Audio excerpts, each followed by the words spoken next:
Greetings, chess friends. Today we are back with another great installment featuring a brilliancy by the young 11-year-old sensation from Argentina, Faustino Oro.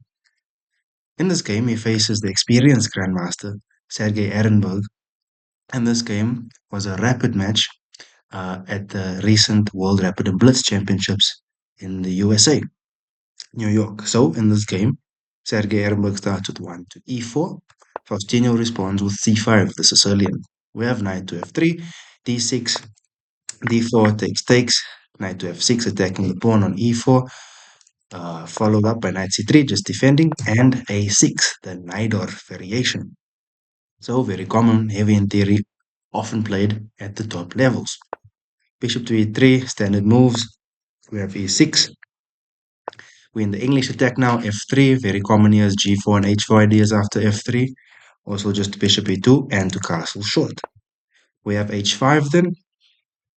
So h5 is a relatively uncommon move, although it is played by the strongest players at the highest level, but obviously not one of the top theory moves, but also very much advocated for by the computers as you get the h5, h4, h3 thrusts, anticipating that your opponent will castle short. We have queen to d2, so now we're not sure is white going to castle long or short since the queen has moved. We'll find out. After queen to d2, we have bishop to e7. Also perhaps preparing to castle short, but also doesn't really make sense to, as you've advanced this pawn so far. Bishop to e2 then, and b5. b5 also just tries to put pressure on this knight on b4, on c3 by going b4, as well as going bishop to b7, just developing your pieces.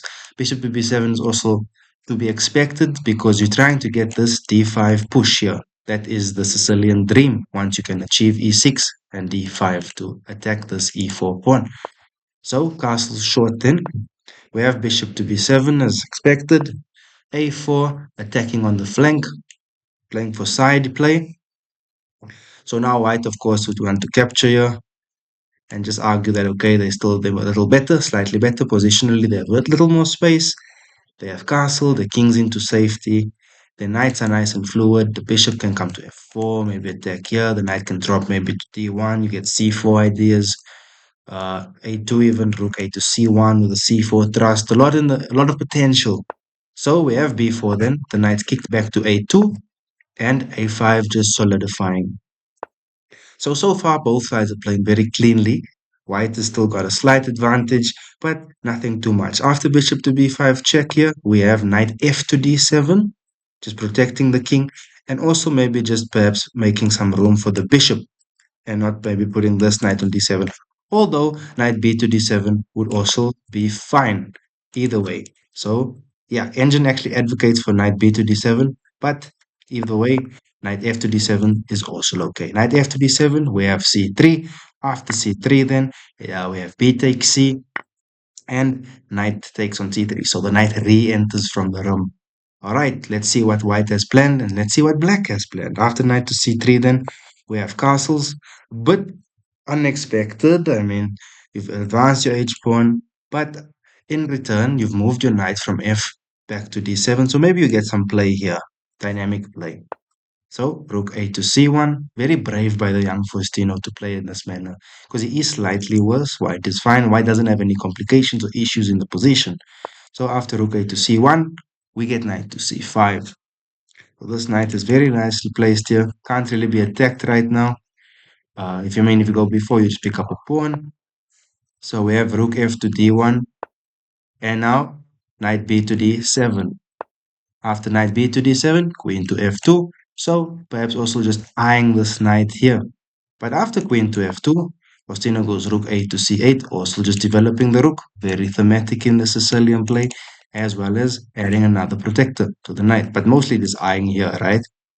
So rook to c2, perhaps also trying to double up on the c file with rook d to c1. Bishop to h5, h4, h4 attacking the queen. So now we'll either see g3 or the queen move to e2. The bishop comes back then and eyes this knight. Rook c to d2. So now we can see white's plan is to target to play on the d file. What's black's plan here? queen to e7, so removing the queen from the rook's eye and perhaps connecting rooks and maybe to swing the one rook to d8 as well. So black still hasn't executed this d5, which is the dream of the Sicilian. Once you can execute d5 safely, you are right. You are fine most of the time, right? So bishop takes on d7. We have knight takes on d7. And now we have knight d2, b5, attacking this pawn here three times.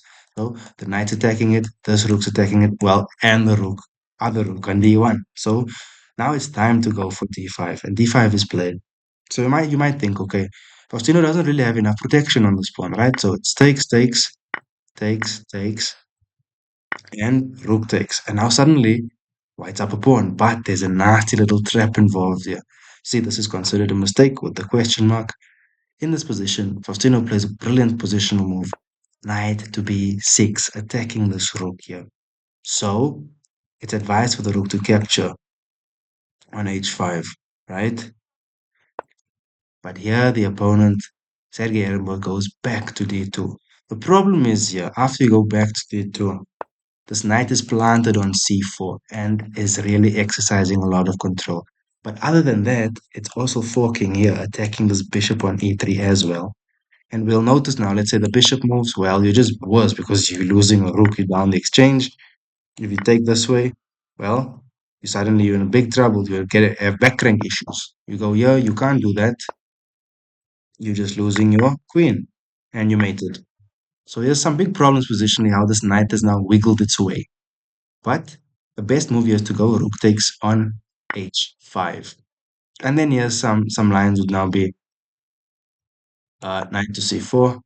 But if here you say you go g6 and rook here, okay, now we are level. We are equal because you get the f4 thrust. But let's say after rook takes there, um, you go for knight to c4, rook to e1, rook to e8. And you can't really move this bishop. Yeah, if now, of course, bishop, knight to a7, attacking this rook, it's not a problem. You go here, and yes, you're giving up a rook, right? But look what you're getting in return. You are hitting this queen. The queen must move. And now you can either go g6 or take on c8, and you're just enjoying being up a clean pawn, and you have a bishop and a knight for the rook. Most of the time, you'd prefer going for that bishop and knight versus a rook. So after this, yeah, you can after b3, not a problem. Queen to e6. If you give this up, well, you're in a lot of trouble. Yeah, there you just lose everything.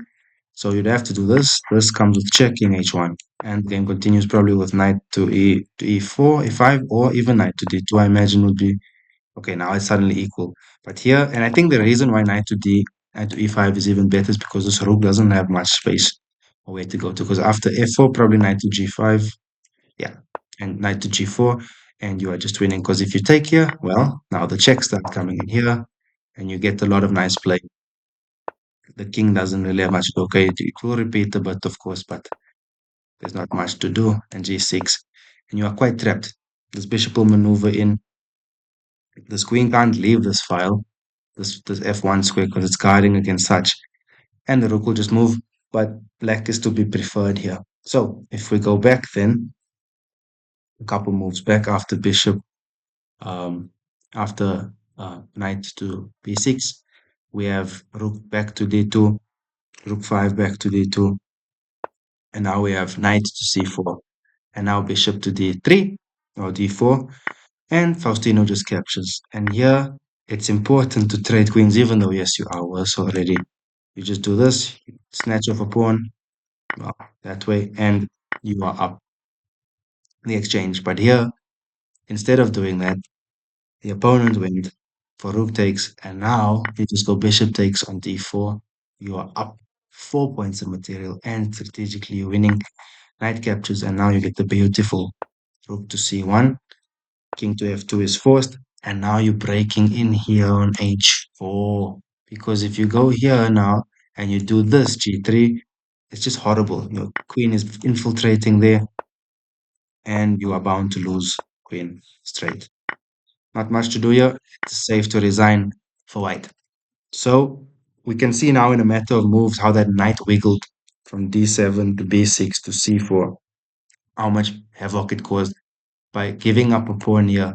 So sometimes it's good to give up a pawn to get space and rapid development. And because it was a rapid play, it's easy to make a mistake here.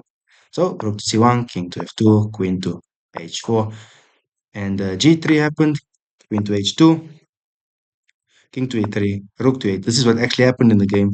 King to d3, takes, and here queen to g3, and it was in this position on move 35 that Sergei Ehrenberg resigned to Faustino Oro. So really insightful, powerful game here by the young Faustino, showing us how positional play is to be played. Giving up a pawn here, the rook is confused. Where do you go to?